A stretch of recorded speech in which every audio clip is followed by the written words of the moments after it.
এই যুদ্ধাপরাধীদের বিচার কেন করলাম, তার প্রতিশোধ নেওয়ার জন্য কিন্তু এই ট্রাইব্যুনালে আমাদের বিচার হচ্ছে। তার কারণ যেসব অপরাধের কথা বলা হয়েছে, একটা অপরাধও তো আমি করি নাই বা আমরা কেউ করিনি। যেমন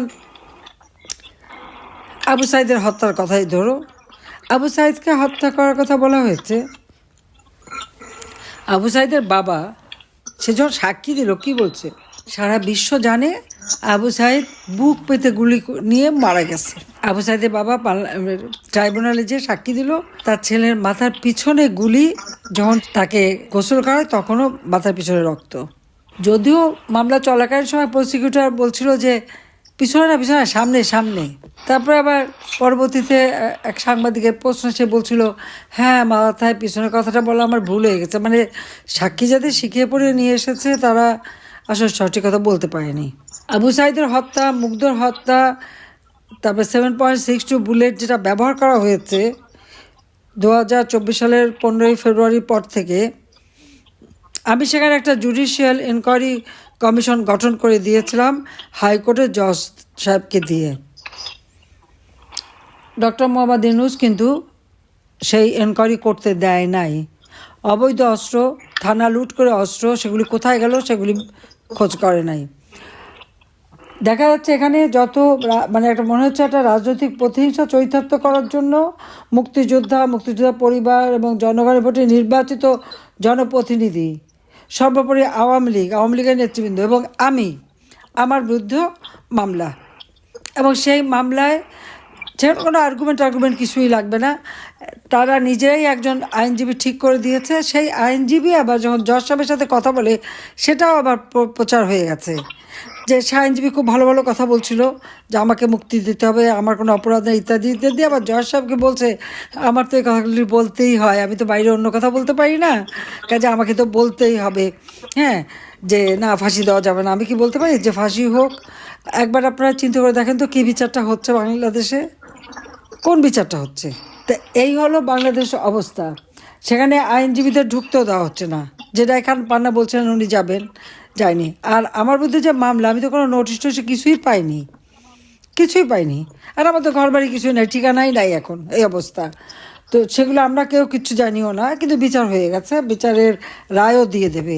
তো এই যে ক্যাঙ্গারু কোর্টের থেকেও জঘন্য একটা কোর্টের যে বিচার, এটা তো কোনো ন্যায় বিচার পাওয়া না, এটা তো একেবারে রাজনৈতিক প্রতিহিংসা চরিতার্থ করা হচ্ছে বলে আমাদের ধারণা। কাজে এই ট্রাইব্যুনাল যে গঠনবিধি মেনে চলা হয় নাই, কাজে এখানে যে সব কিছু দেখা যাচ্ছে সেই আবার যেন 71 সালে পাকিস্তানি হানাদার বাহিনীর যে যারা গণহত্যা করছে তার যে বিচার হলো, তারই প্রতিশোধ নেওয়ার জন্যই এটা করা হয়েছে। কাজে আজকে আমরা দীর্ঘদিন আমাদের হাজার লক্ষ লক্ষ নেতাকর্মী ঘরবাড়ি হারা, তাদের উপরে নির্যাতন চরমভাবে শিকার।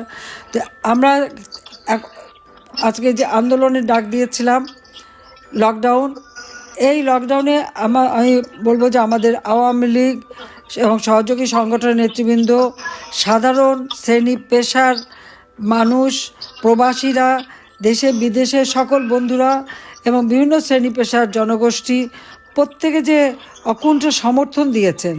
এবং এই যে প্রতিকূল অবস্থা, সেই মানে ইউনূসের যে জঙ্গি বাহিনী, কারণ ইউনূস ক্ষমতা এসে সমস্ত জঙ্গিদের ছেড়ে দিয়েছে, মুক্ত করে দিয়েছে, হত্যাকারীদের ছেড়ে দিয়েছে।